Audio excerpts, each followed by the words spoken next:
Bom, então, eu preciso entender o que é a vida cristã. Eu preciso entender o que a obra do Calvário fez na minha vida. Porque quando eu entendo o que a obra do Calvário fez, com conhecimento, eu vou tomar decisões certas. Eu fico pensando, eu atendo muitos casais. E todas as vezes, quando alguém vai casar, eu pergunto para os dois, tanto para o rapaz quanto para a moça, por que é que vocês estão casando? O que é casamento para vocês? Porque depois do casamento, eu atendo muitas pessoas que têm muito atrito no casamento. E eu vejo que tem atrito porque eles entraram no casamento sem saber o que é casamento. Então eles entram no casamento para viver uma vida que não é a vida de casado. Um dos problemas, deixa eu só mostrar um dos exemplos. Às vezes chega a moça e fala, depois de casado, pastor, mas o meu marido, ele quer viver sozinho. Eu falo, mas irmão, quando você casou, ninguém te falou que a sua vida individual, independente, acabou? Porque agora você se tornou uma só carne com a sua esposa. Como que é que você quer viver com seus amigos solteiros e deixar sua esposa e casado? Como que você quer fazer isso? Então você não deveria ter casado, porque a hora que você casou, acabou a vida de solteiro. Agora começou a nova vida. Eu me lembro quando eu me casei, então lá na primeira noite, eu casei com 22 anos, minha esposa tinha 19. Nós temos 35 anos de casado, graças a Deus. E eu passei 22 anos dormindo sozinho. E aí agora entra numa igreja, sai casado e agora vou dormir com alguém do lado. Nunca tinha acontecido isso. E aí, minha esposa sonhou a vida inteira casar e dormir abraçado. Eu não era acostumado com isso. Aí a gente está lá, e ela veio, me abraçou, eu abracei, e aí eu estou esperando ela desabraçar para eu dormir. E ela está lá. E aí passa 10 minutos, passa 20 minutos, eu falei, nossa, meu braço já está dormente. E aí, quando deu 1 hora, eu não aguentei mais, falei para ela assim, vamos dormir? Ela falou, eu já estava até sonhando, você me acordou. Eu falei, mas eu não, se você não chegar para lá, eu não consigo dormir. Então, veja, eu tive que acostumar a isso. E aí, quando eu falei, você não sabe, foi a primeira crise do casamento, foi essa. Ela falou, mas como que você manda eu chegar para lá? Nós somos casados, esse é meu sonho. Eu falei, meu Deus, e agora? Entrei numa enrascada, vou ter que aprender a dormir encostado em alguém, eu não conseguia. Hoje eu já consigo dormir muito bem assim, mas não conseguia, amém. Mas antes eu não conseguia, eu não entendia, ninguém chegou para mim e falou assim, olha, quando você casa você dorme junto, abraçado. E eu não me preparei, eu achei um absurdo aquilo. Então alguém tinha que me contar isso. Alguém tem que contar para um homem que a vida de solteiro dele acabou quando ele casa. Tudo que ele vai fazer junto com a esposa. Então, se a esposa não pode estar no lugar, ele também não pode estar. Por que ele está no lugar, sendo que a própria esposa não pode estar? Então, o homem tem que pensar isso. Isso é casamento. A vida cristã da mesma forma. Você precisa entender o que é a vida cristã. Você precisa entender o que a obra do Calvário fez na sua vida. Então, veja. Quando Jesus morreu na cruz, e quando você acredita nessa obra do Calvário, quando Jesus lá na cruz falou assim, está consumado, ele terminou a obra. E terminou o quê? Isso produziu muitas coisas na minha vida e na sua. A primeira delas é que produziu vida. Nós estávamos mortos, nós íamos todos para o inferno. Mas quando você crê na obra do Calvário, você recebe vida de Deus. Mas só que essa vida, ela vem com uma série de coisas. Ela vem com, eu diria assim, não me considere desrespeitoso, mas um combo. Você vai lá no McDonald's, você pode comprar um sanduba, mas você pode comprar o combo. Aí vem a batata frita, aí vem o refrigerante junto. Então vem junto, você comprou um combo, vem junto. Não vem só o sanduíche. Então a vida cristã, a obra do Calvário não trouxe só vida a você. Ela trouxe cura, ela trouxe prosperidade, ela trouxe restauração de relacionamentos, ela trouxe libertação de vícios e de qualquer coisa que possa prejudicar a sua vida. Isso é um combo. Porque essa é a vida de Deus. Deus não é alguém que precisa de libertação. Deus é completamente liberto. Não existe doença em Deus. Deus é dono do ouro e da prata, então Ele é próximo. Então, quando a obra do Calvário, quando você creu, ela produziu uma mudança poderosa na sua vida. Não deu só a eternidade, deu vida e vida abundante. Pergunta para o seu irmão, você entende isso? Pergunta para o seu irmão do lado, você entende isso? Agora pergunto, você está desfrutando disso? Uma coisa é entender, outra coisa é desfrutar. Mas ninguém desfruta se não entende. Então essa parte é o que mais é pregado. Mas eu quero pregar uma outra parte. Essa mesma obra do Calvário te tirou do inferno, te tirou do buraco, te tirou da morte, pôs vida em você, pôs poder em você, restaurou a sua vida, supriu as suas necessidades, pegou as suas debilidades, suas fragilidades, suas fraquezas, e Deus pôs poder no meio delas. Agora eu te pergunto, para quê? Simplesmente para te dar vida? Essa vida de Deus veio para quê? Aí tem a segunda parte, e é essa que eu quero compartilhar com você, e vou ler o texto que fala sobre essa segunda parte. Eu e você precisamos crer nisso, precisamos entender isso. Isso precisa se tornar vida em mim e em você. Eu não posso perder isso de vista, porque se eu não entender isso, a minha vida cristã, ela não vai ser vivida em toda a sua plenitude. E quando você entra na vida cristã e não vive ela em toda a sua plenitude, a maioria das pessoas acabam perdendo a sua vida cristã. Não é que eles estão indo para o inferno, mas eles deixam de desfrutar de tudo aquilo que faz parte da vida cristã, faz parte dessa nova vida. Então a palavra de Deus diz que o Senhor nos transportou do império das trevas para o reino do Filho do seu amor, Jesus Cristo. Então veja, ali tinha uma forma de viver, ali tinha projetos pessoais, ali tinha rumo, ali tinham princípios, valores, mas Deus transportou para cá. E aqui tem outro propósito, aqui tem outro alvo, aqui tem outros valores, aqui tem uma outra forma de viver. Se você tentar viver aqui como você vivia ali, a vida cristã vai ser um peso. A vida cristã vai ser uma coisa assim que parada, sabe, uma coisa travada. É aquela pessoa que se converteu, mas parece que a vida dele ficou pior depois de convertido. Por quê? Ele não entendeu que ele foi transportado para outro reino. Nós não fazemos mais parte daquele reino. Nós estamos nesse mundo, mas estamos vivendo outro reino. Outra constituição, outros princípios, outras leis, outras regras, outra forma, outros valores. Eu e você precisamos entender isso. Se nós não entendermos isso, nós não vamos ter uma vida adequada. É uma vida difícil, é uma vida de luta. Você já viu aquele crente que você fala assim, irmão, está tudo bem? Ih, pastor, estou numa luta. Aí você vai, tá bom. Aí você encontra com ele depois de um mês, você fala, e aí, irmão, como é que está? Nossa, pastor, a luta está terrível. Aí você encontra com ele daí um ano, fala, e aí, irmão, tudo bem? Fala, ih, pastor, agora que a luta está feia. Aí você encontra com ele 5 anos depois, ele está na luta. Fala, essa luta não acaba, não? Você vive em luta. Cadê o desfrute da vida cristã? Cadê a alegria da vida cristã? Cadê as conquistas da vida cristã? O cara está só em luta. É porque ele está tentando viver a vida cristã ainda aqui, nesse reino. Ele não entendeu que ele foi transportado, que ele precisa aprender a viver essa nova vida. Ele esqueceu que Deus não só o salvou do inferno, mas tirou ele do inferno e colocou ele dentro de um propósito divino. Um propósito divino. Uma carreira. Um outro alvo. Agora ele tem uma outra forma de viver. Eu estou vendo aqui os jovens, né? Gosto de ver jovens. E gosto de falar para jovens. Por quê? Eu diria que os jovens é aquele que mais tem condições de aproveitar o que nós estamos falando, porque, em tese, ele tem mais vida para viver do que nós. Eu já estou com 57, já dobrei o cabo da Boa Esperança, agora é despenhadeira abaixo. Então, vou morrer. Então, eu tenho menos tempo do que os jovens. Então, eu vou ter menos tempo de desfrutar de Deus aqui do que os jovens, porque eles têm mais vida, têm mais anos a viver. Então, preste atenção no que eu estou te falando, porque você espera, em nome de Jesus, vocês jovens, que conquistem aquilo que Deus preparou para vocês conquistarem.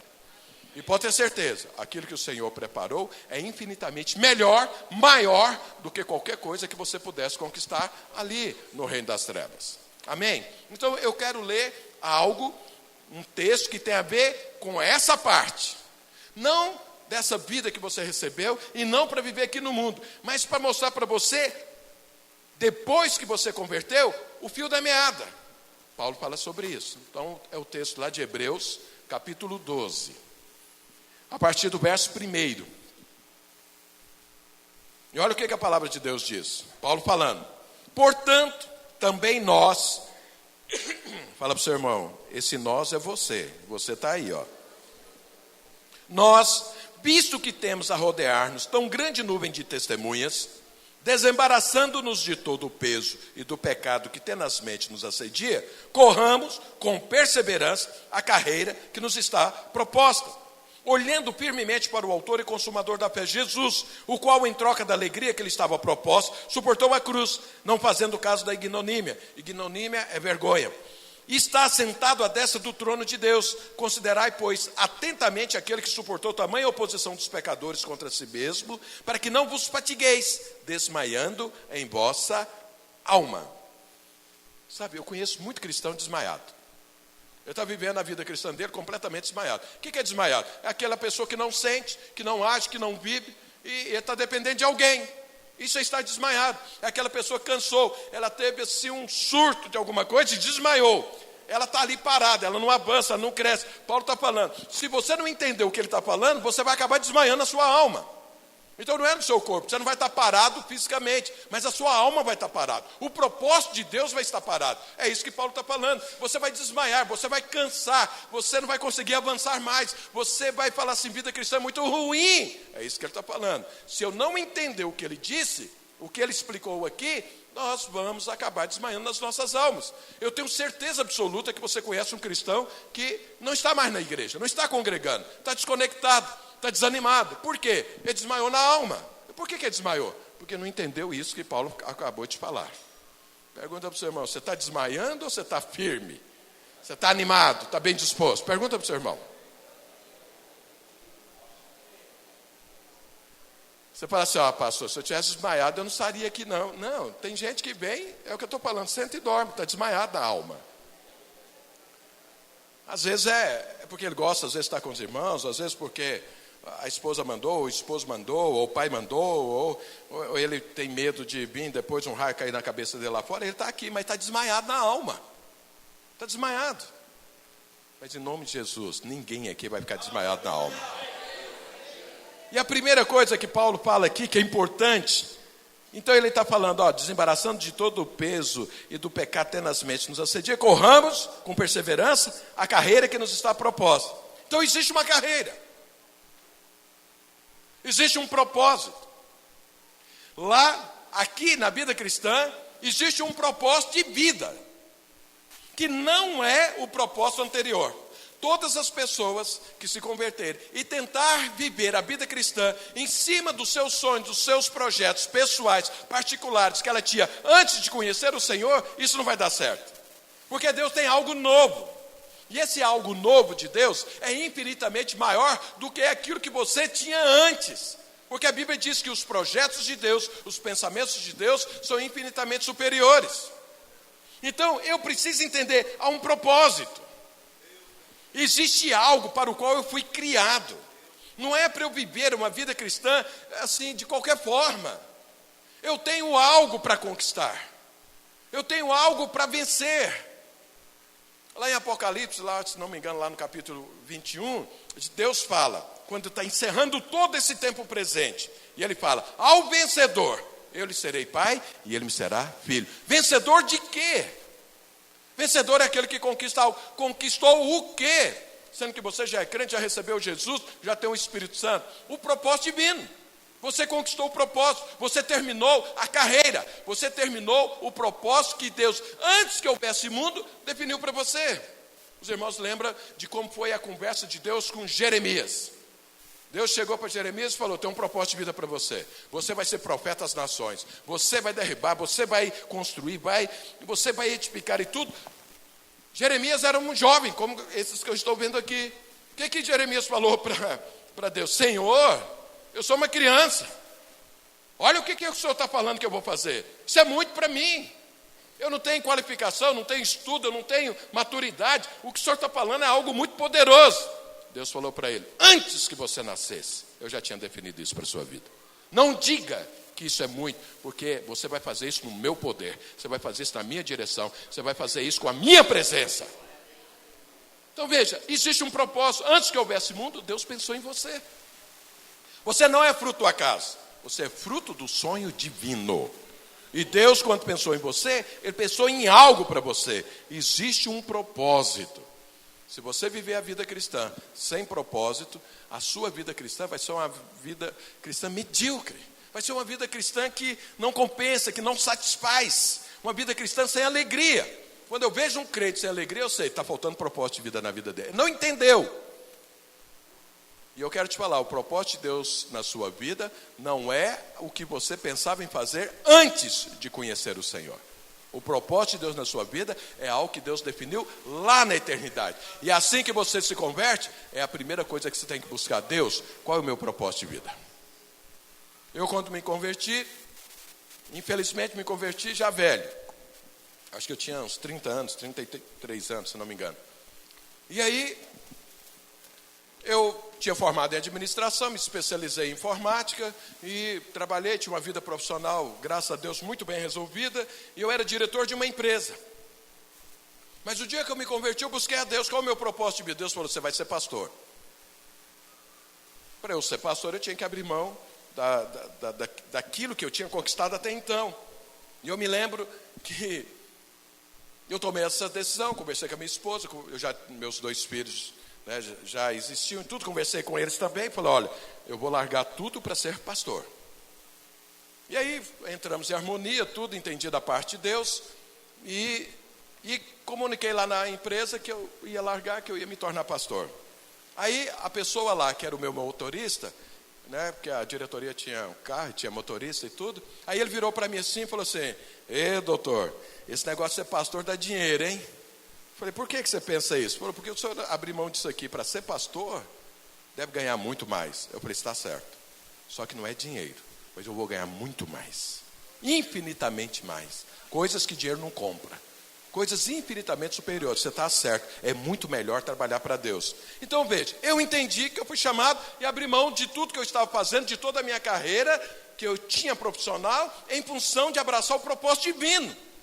Eu me lembro que o irmão da minha mãe, o irmão mais velho, que era meu patriarca da família, ele foi lá conversar com a minha mãe. Quando ficou sabendo que eu abri mão, que eu estava abrindo mão da minha carreira profissional para ser pastor. Ele falou assim para minha mãe, falou, Raulina, olha, o Wilson deu um surto. Ele está ruim da cabeça. Ele está maluco, olha o que ele está fazendo. Você precisa interditar ele, entra com ação na justiça para que ele não tome essas decisões, porque esse surto vai passar, ele vai se arrepender muito. Olha, o que ele tem, a maioria das pessoas queriam ter. Olha a idade dele, olha o que ele já conquistou, olha a posição que ele tem. Como que ele vai abrir mão disso? Minha mãe, que é uma mulher de Deus, falou para ele, o nome dele é Raul. Falou, olha Raul, meu filho está certíssimo, errado é você. Nossa, ele achou tão ruim minha mãe falar isso para ele. Ele falou, deixa ele sabe o que está fazendo, é Deus que está conduzindo a vida dele. Interessante fazer um parênteses aqui. Esse tio meu, anos depois, uns 10 anos depois, ele teve um infarto. Ele estava no hospital, eu fui lá visitá-lo. Já era pastor, já estava até em São Paulo e tudo. E eu fui lá visitá-lo, orar por ele. Eu cheguei lá e ele falou para mim em lágrimas, chorando. Ele falou assim, Wilson, há 10 anos atrás, você fez a escolha certa e eu fiz a escolha errada. Você está aí muito bem, eu estou aqui nesse hospital. Eu falei, não tio, fique em paz. Eu vim aqui para que você faça a escolha certa. Ele aceitou Jesus, orei por ele. Ele não, saiu do hospital, morreu depois, mas não disse. Mas ele reconheceu, eu tinha feito a escolha certa. Qual foi a escolha que eu fiz? Abracei o propósito divino para a minha vida. Sabe qual é o arrependimento que eu tenho de ter feito isso? Eu fiz isso muito tarde, devia ter feito isso na idade daqueles jovens ali. Mas eu fiz isso mais tarde, mas foi quando eu tive a revelação. Mas em nome de Jesus, eu estou trazendo essa revelação para você hoje. Você não precisa esperar. E não pense que já passou muito tempo. Não, todo tempo é tempo. É o tempo da revelação, é o tempo da decisão. Existe um propósito divino. E eu e você fomos chamados para ele. Os vencedores são aqueles que abraçam esse propósito e cumprem esse propósito. Paulo escreveu aqui que tem uma carreira proposta. Anos depois, ele escreve, terminei a minha carreira. Ele abraçou a carreira, ele largou tudo. e terminou a carreira. Paulo é um vencedor, ele falou, agora a coroa de justiça está preparada, porque eu terminei aquilo que eu tinha que terminar nessa terra. Jesus me salvou e me salvou para algo. E esse algo eu fiz, eu concluí, eu fui até o final. Pergunta para o seu irmão, você conhece o seu propósito de vida? O meu é ser pastor, mas e o seu? De repente pode ser pastor também, mas não necessariamente. O que importa é, você tem um propósito e Deus sabe qual é.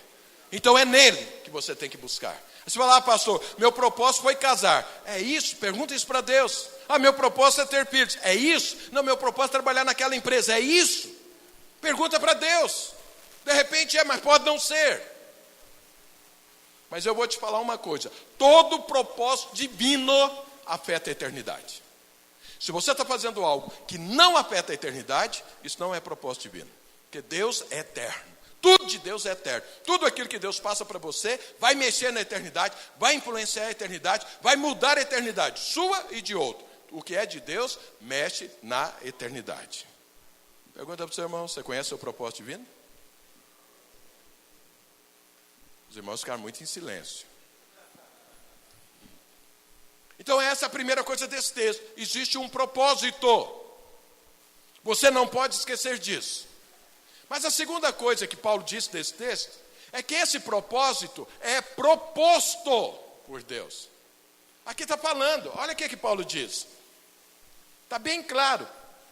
Corramos com perseverança a carreira que nos está proposta. Eu amo essa parte. Eu amo tudo de Deus, mas essa eu acho que é a parte que eu mais amo. Deus, com todo o poder que Ele tem, Ele nunca impõe a você nada. Ele não diz que você tem que fazer. Ele fala para você, eu sugiro que você faça isso. Você já pensou, se nós tivéssemos pelo menos 10%, fosse 10% do que Deus é, você trataria as pessoas à sua volta assim? Fala, irmão, te sugiro isso, é o melhor. Veja o que Deus fez com o povo de Israel quando eles estavam chegando em Canaã. Deus falou para eles, olha, vai lá no Monte Ebal e fala das maldições. Vai lá no Monte Gerizim e fala das bênçãos. Deus orientando Moisés. Fala para o povo isso. E fala para o povo o seguinte, se eles não seguirem o meu propósito, então vai acontecer aquelas maldições. Se eles seguirem, vai acontecer essas bênçãos. Diga ao povo que eu sugiro a eles que eles busquem as bênçãos. Que eles se afastam das maldições. Mas pergunta a eles, o que eles querem fazer? Já pensou, Deus? Ele fala para você, isso aqui é bênção, isso aqui é maldição. Eu sugiro você que faça isso. Mas o que você quer fazer? Então a carreira, ela é proposta. Eu preciso entender que existe uma carreira, mas eu preciso decidir abraçar a carreira. Porque Deus não vai te obrigar a isso. Deus não vai impor a você que você assuma a carreira que Ele propôs a você. Jamais Deus vai fazer isso. E aí eu e você temos que fazer uma escolha. Você vai escolher o quê? Você vai fazer o quê da sua vida? Porque você agora é eterno. Você não morre mais. Deus entrou na sua vida e Deus não vai sair. Ele está aí. Mas o que você vai fazer dessa vida que entrou? Você vai brincar com ela? Você vai desprezá-la? Você vai fazer de conta que ela não existe? Ou você vai abraçar o propósito divino e fazer valer o sacrifício de Jesus na cruz? Isso é uma escolha. Porque Deus propõe. Deus não impõe. Então eu e você precisamos decidir que tipo de vida que eu e você vamos viver. Eu disse para você, estou dando meu testemunho, eu decidi abraçar o propósito divino. E já falei, só tem um arrependimento. Demorei a fazer isso, devia ter feito antes. Porque as bênçãos são tamanhas. Eu me casei, tenho 35 anos casado, eu tenho 2 filhos, tenho 7 netos, e espero ter mais, porque meus 2 filhos estão animados em ter mais. Um já tem 4, o outro tem 3, e disse que vai ter mais, quer ter 5. Glória a Deus, vai avançando, estão crescendo. Os 2 são pastores, estão avançando, as igrejas estão crescendo. Meus netos, quando eu vejo meus netos de 4 anos falando em línguas, eu falo, glória a Deus. Porque eu fui aprender isso com 30. Ele já com 4 está fazendo. Você conversa com ele, ele já ora, põe as mãos, não sei o que, clama ao Senhor. Eu falo, olha que benção. É só benção. Fala, pastor, não tem adversidade? Tem. Mas todas são vencidas, porque quem está com o Senhor vence tudo. Então eu fico pensando, por que... E mais, olha outra coisa interessante. Porque alguém quando olha a vida de um pastor, pensa, esse é um coitado. esse nasceu para sofrer. Não. Eu fico olhando os meus amigos que faziam parte do grupo que eu participava lá da empresa e tudo. Hoje eu sou mais próspero do que todos eles. Eu tenho uma família melhor. Eu tenho uma saúde melhor. E tenho mais prosperidade também. Isso tudo é bênção de Deus. Deus vai empurrando. Deus, sabe, aquele que está dentro do propósito divino, ele não corre atrás da bênção. A bênção corre atrás dele. Não foi isso que Deus falou para Abraão? Onde você for, eu vou te abençoar. E ninguém pode te amaldiçoar, ninguém pode te prejudicar, ninguém pode fazer o mal contra você, porque eu estou te guardando. Não foi isso que Deus falou para Josué? Onde você colocar o pé, você vai ter êxito. Você vai vencer, você vai conquistar. Sabe por quê? Tanto Abraão quanto Josué abraçaram o propósito divino. E se você está fazendo aquilo que Deus disse para você fazer, irmãos, é só êxito, é só vitória. Você vai crescer, você vai conquistar. Sabe por quê? É o seguinte, eu me lembro quando meus filhos eram adolescentes, nós já morávamos aqui em São Paulo. Um dia, o meu filho mais novo, que é pastor lá em Lisboa, ele chegou para mim e falou assim: pai, vai ter uma festa lá na escola e eu queria ir. Então, tudo bem? Eu falei, vamos conversar sobre isso. Primeiro me fala o seguinte, você tem um propósito de vida, não tem? Ele falou, tenho. Você sabe que Deus te chamou para algo, sei. Aí ele, olha o que ele falou para mim. Pois é, o senhor não falou que eu tenho que pregar o evangelho, que eu tenho que estar junto, que eu preciso ter conexões, principalmente com o ímpio, para falar do amor de Deus, para reconciliá-los com Jesus e tudo. Eu falei, sim. Ele falou, por isso que eu quero ir na festa. Porque se eu estiver junto com eles, o dia que eu chamar eles para a igreja, eles também vêm. Eu falei, glória a Deus, isso é de Deus. Eu falei, mas vamos conversar sobre essa festa. Eu perguntei para ele, essa festa tem bebida alcoólica? Ele falou, tem. Eu falei, você vai beber? Não, pai, eu não vou beber não. Mas os seus amigos vão beber? Vão. E você? Não, não vou não. Foi ótimo. Eu falei, essa festa também tem drogas? Ele falou, pai, o senhor sabe, hoje em dia, lá na escola, jovem, todo mundo mexe com droga. Eu falei, você vai se drogar lá? Ele falou, não, lógico que não, pai. Eu falei, que bom. Eu falei, essa festa tem sexo também? Ele falou, pai, o senhor sabe, é mundo.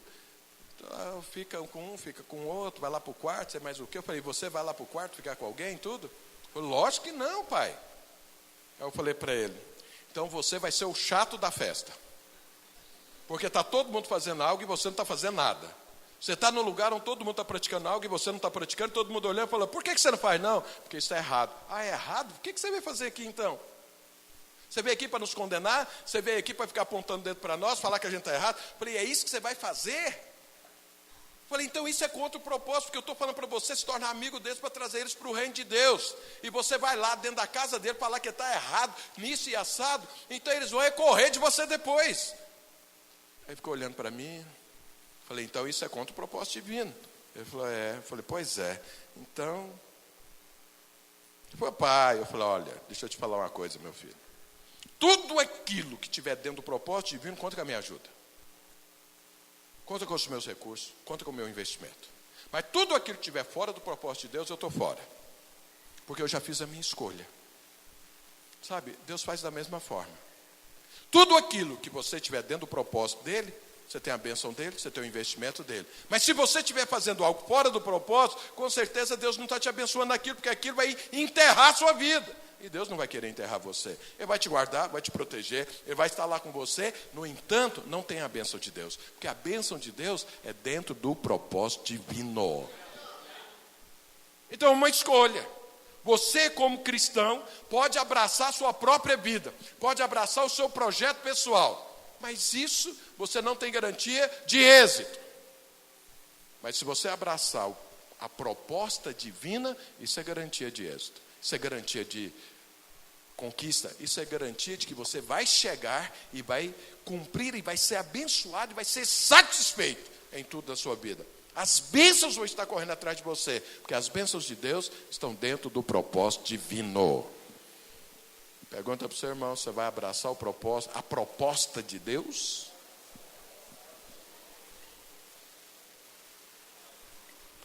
Terceiro ponto nesse texto aqui.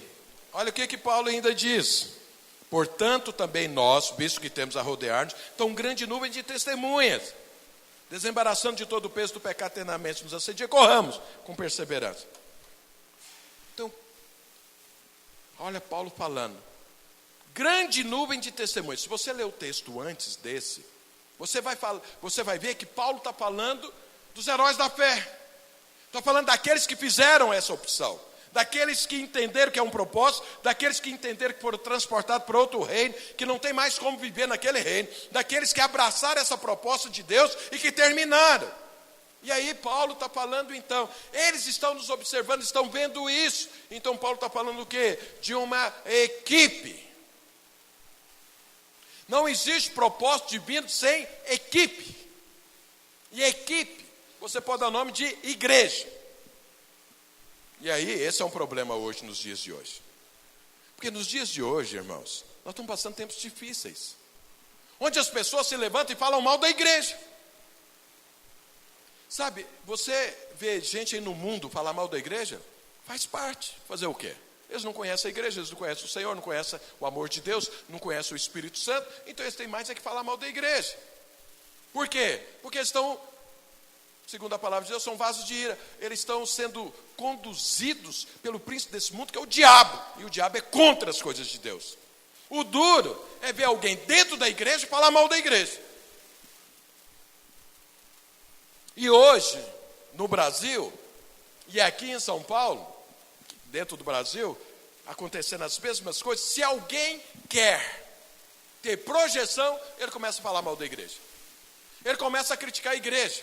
Ele começa a falar, a igreja é isso, a igreja é assado, a igreja é muito exigente, a igreja quer mudar minha vida, eu tenho que pôr dinheiro na igreja, a igreja come meu tempo, eu não tenho mais tempo para nada. Ele começa a falar mal da igreja.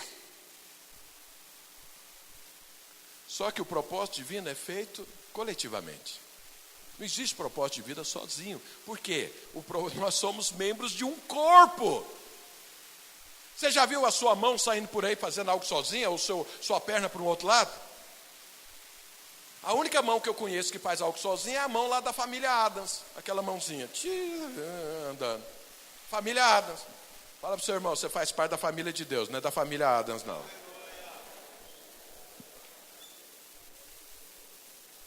Mas as pessoas se levantam contra a igreja. E aí, isso é uma obra do inferno, que irmãos estão a serviço do diabo sem saber. Eu espero que seja sem saber. Porque se eles sabem, aí o negócio fica feio.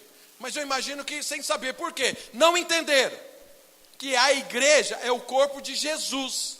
E o cabeça da igreja é Cristo. Então, quando alguém se levanta e fala mal contra a igreja, ele está falando mal de Jesus.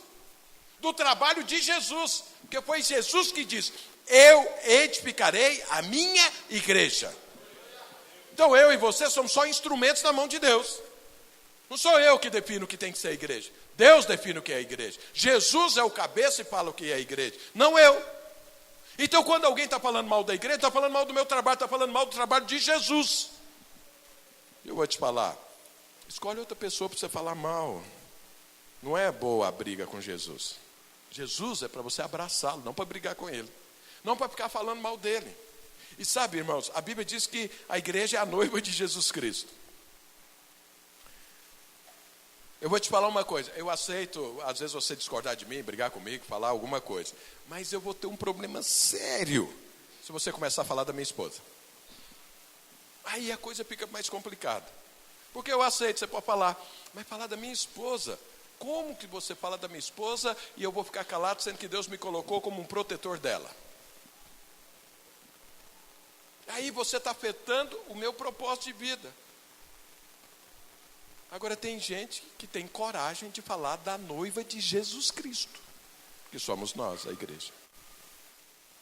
E aí, como que será que vai ficar a vida dessa pessoa? Como que ele vai avançar no reino de Deus falando mal da noiva de Jesus? Falando mal do trabalho de Jesus. Então, sabe, eu e você precisamos entender que existe um propósito. Precisamos abraçar esse propósito de forma voluntária. Eu tenho que escolher isso. Mas eu tenho que entender que esse propósito vai se realizar junto com uma equipe, junto com a igreja. Então nós, videira, vinha, Nós temos um propósito de vida. Deus nos deu uma visão.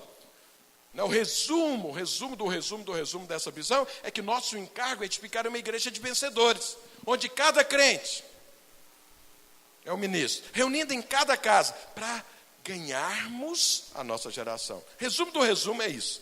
Então veja, Deus nos deu isso para fazer. Isso não foi coisa da minha cabeça, da cabeça do Conselho Apostólico da Videira, não. Deus deu isso.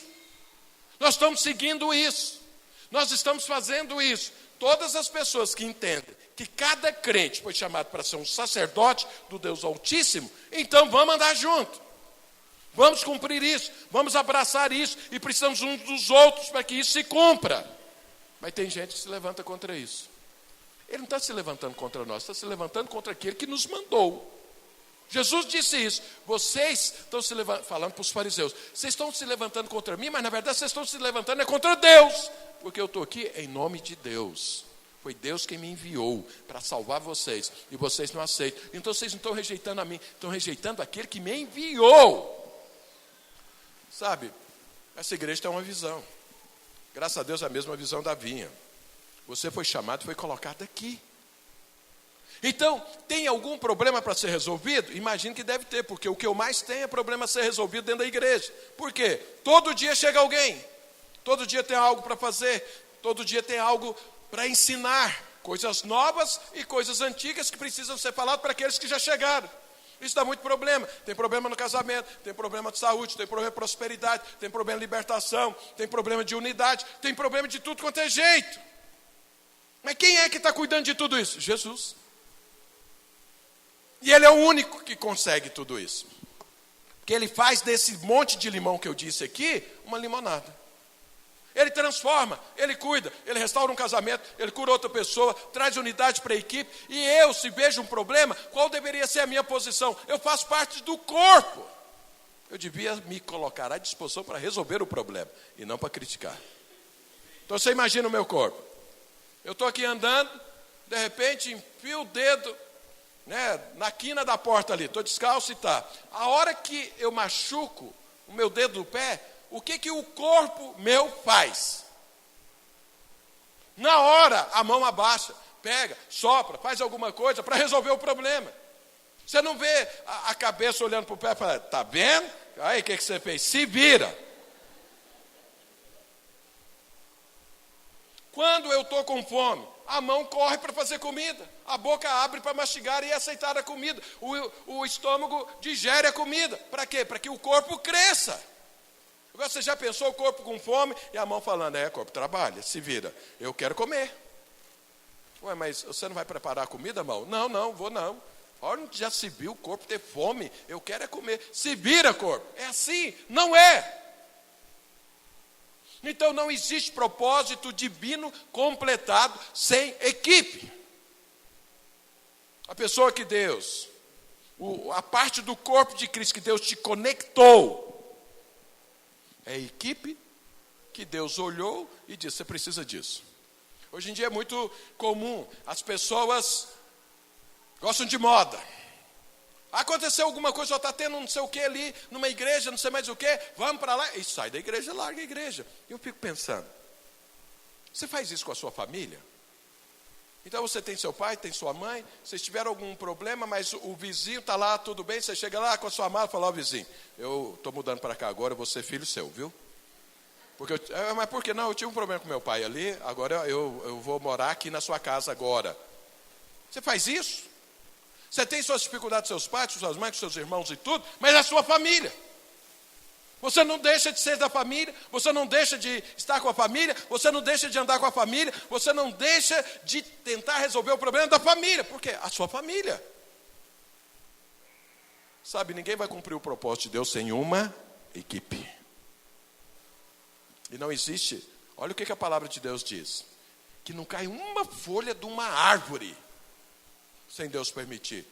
Um fio de cabelo da sua cabeça não cai, nem se torna branco, se Deus não permitir. Agora você acha que Deus vai permitir e vai te colocar numa igreja que não é o seu lugar? E que aí você vê um problema, vê uma dificuldade, aí você precisa sair para procurar outro lugar? Não! Deus já te deu uma equipe. Não é você que sai por aí escolhendo, não. A Bíblia diz que tem uma equipe que Deus gerou para você. E é através dessa equipe que o propósito divino vai se completar na sua vida. Vou te falar, não existe crescimento sem conexão à igreja. De vez em quando eu vejo escrito nos carros, Jesus sim, igreja não. Eu falo, mas que monstruosidade é essa? Como que é que alguém aceita o cabeça e não aceita o corpo? Já viu, antigamente, muito antigamente, os pais passavam medo das crianças falando, faz isso, senão a mula sem cabeça vai vir te pegar. Só criança acredita nisso. Porque você já viu alguma mula sem cabeça andando por aí? Não tem, isso é monstruosidade.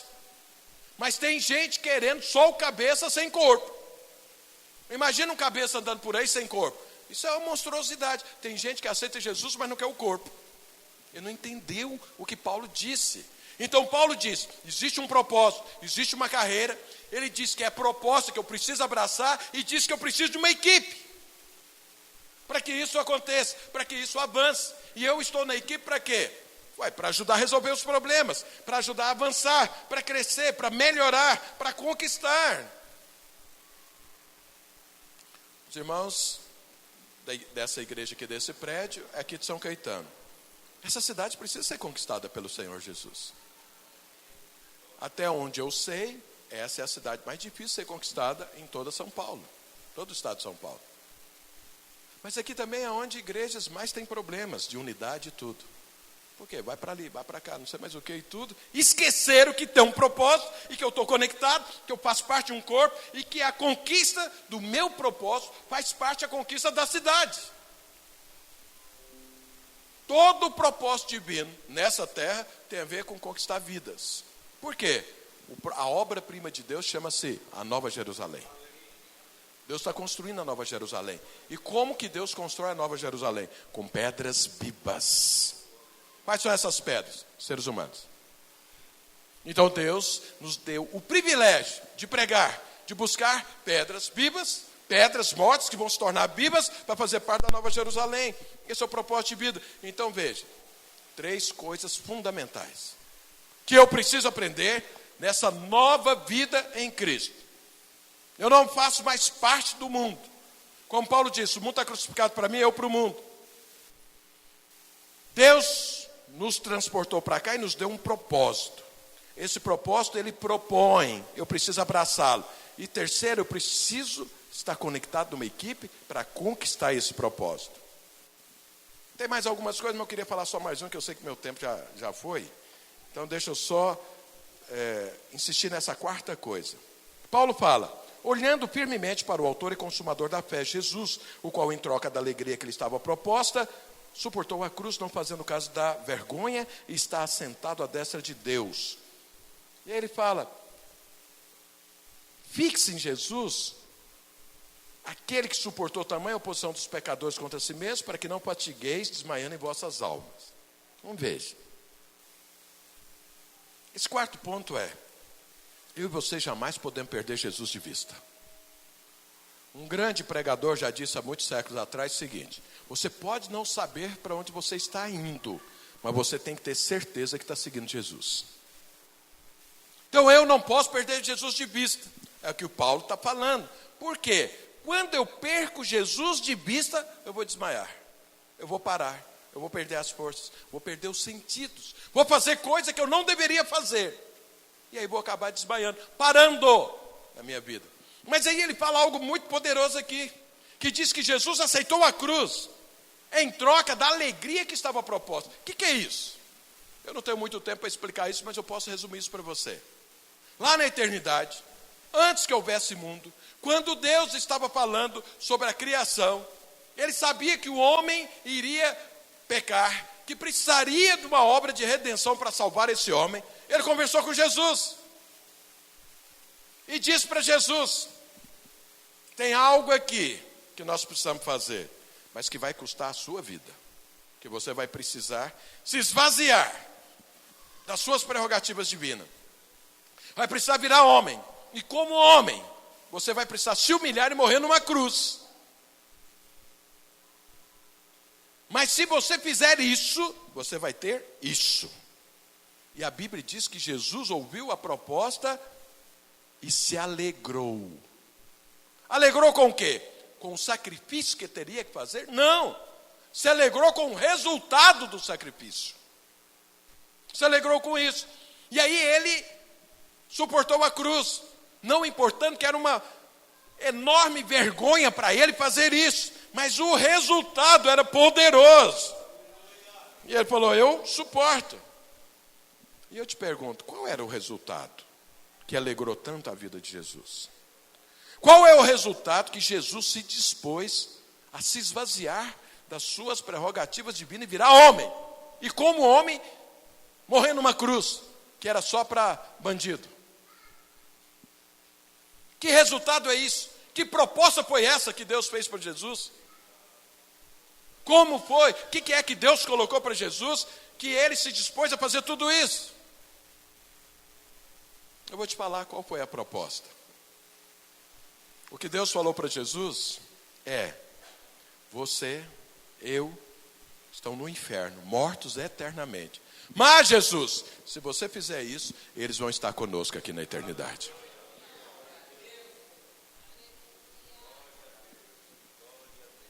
Eu e você não fazemos parte da eternidade. Estamos fora dela, mortos nos nossos delitos e pecados, lá no inferno. Mas Deus propôs, quando Jesus olhou e viu que você estaria com ele na eternidade, ele falou, isso vale qualquer coisa.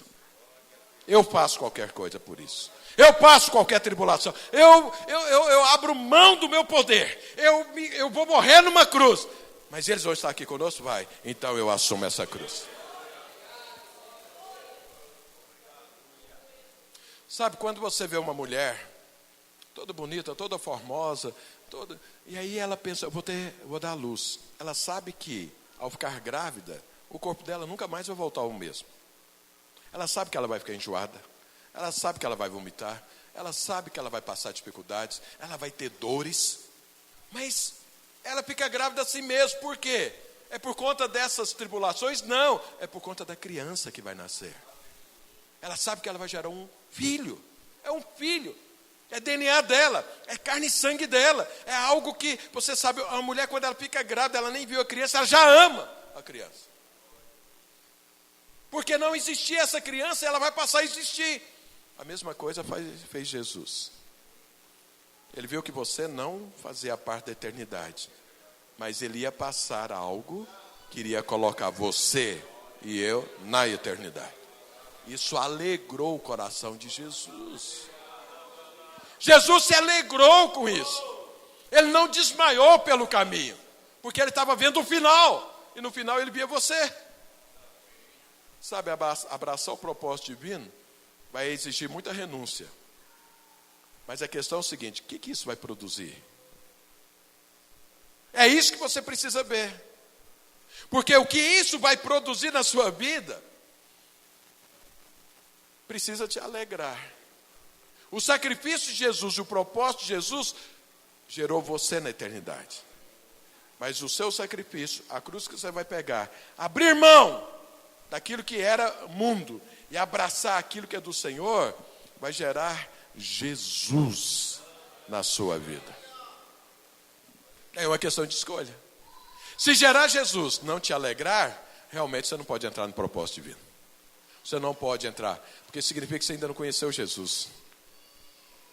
Sabe, se alguém, um jovem, por exemplo, falar, poxa, eu tenho que abrir mão daquele namoro indecente, pecaminoso, para viver um namoro santo.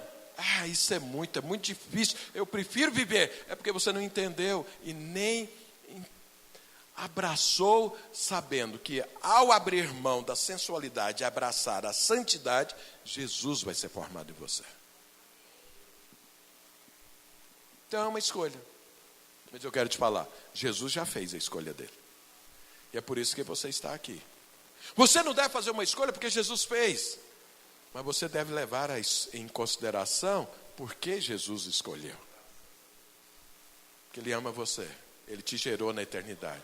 E não gerou você para que você fosse um filho que não crescesse, que fosse uma vergonha para os pais. Ele gerou para você para que você seja exatamente como Ele.